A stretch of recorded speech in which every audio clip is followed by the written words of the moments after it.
ఇప్పుడు కేవలం 7,999K up to 10 kgs వరకు బరువు తగ్గి అధిక బరువు నుంచి వచ్చే ప్రధాన సమస్యలను దూరం చేసుకోండి. ప్రేమించుకుంటే సరిపోదు, పెద్దల ఆశీస్సులు కూడా తీసుకోవాలి. సెలబ్రిటీ లవర్స్ అందరూ ఇదే దారిలో నడుస్తున్నారు. పూజా హెగ్డే కూడా ప్రేమలో పడి ప్రియుణ్ణి పేరెంట్స్ కు పరిచయం చేసింది. ఇందుకు ఓ హోటల్ వేదికైందా? Watch the story.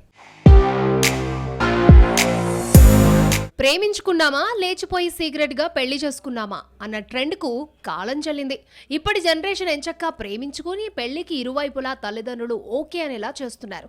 ఆ మధ్య తాప్సీ ఫారిన్ కుర్రాడిని ప్రేమించినా పెద్దలు నచ్చి వాళ్ళ పెళ్లి చేశారు.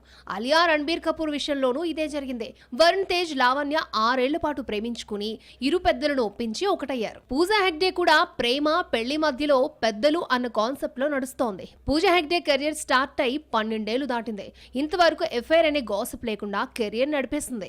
ప్రియుడు ఎంట్రీతో ఎఫ్ఐఆర్ లవ్ స్టోరీ ఒక్కసారిగా బయటకొచ్చింది. ప్రియుడితో కలిసి కారులో చక్కర్లు కొడితే కెమెరాకు దొరికిపోయామే అన్న ఫీలింగ్ ఈ అమ్మడిలో కనిపించింది. పూజా హెగ్డే తల్లిదండ్రులతో కలిసి రెస్టారెంట్ కి వెళ్లి బయటకు వచ్చేటప్పుడు వెంట రోహన్ కూడా ఉన్నాడంటూ ఓ ఫోటో బయటకొచ్చింది.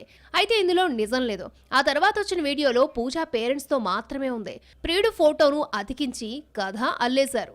అయితే ఈ ఇద్దరి లవ్ అఫైర్ కు పెద్దల ఆశీస్సులు దక్కాయని, పెళ్లికి రెడీ అవుతున్నారు అన్న టాక్ బీటౌన్ లో నడుస్తోంది.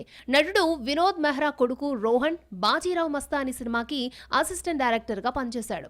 బజార్ లో చిన్న రోల్, 420 ఐపీసీ సినిమాలో సపోర్టింగ్ రోల్ లో కనిపించాడు. ప్రస్తుతం అద్భుతం సినిమాతో పాటు వెబ్ సిరీస్లు కూడా చేస్తున్నాడు. డబుల్ హ్యాట్రిక్ ఫ్లాప్ ఎఫెక్ట్ పూజా కెరియర్ పై పడింది. 6 నెలల పాటు ఒక్క లాంగ్వేజ్ లో కూడా ఛాన్స్ దక్కలేదు. ఎట్టకేలకు హిందీ సినిమా దేవాలో షాహిద్ కపూర్ తో జతకడుతోంది పూజ. మరోవైపు సునీల్ శెట్టి నటవారసుడు అహన్ శెట్టితో రొమాంటిక్ మూవీ సంఖీలో నటిస్తోంది. పూజా తెలుగులో ఛాన్స్ అందుకుని 2 ఏళ్లవుతోంది. F3లో స్పెషల్ అపీరెన్స్ ఇచ్చిన తర్వాత మరొక ఛాన్స్ దక్కలేదు.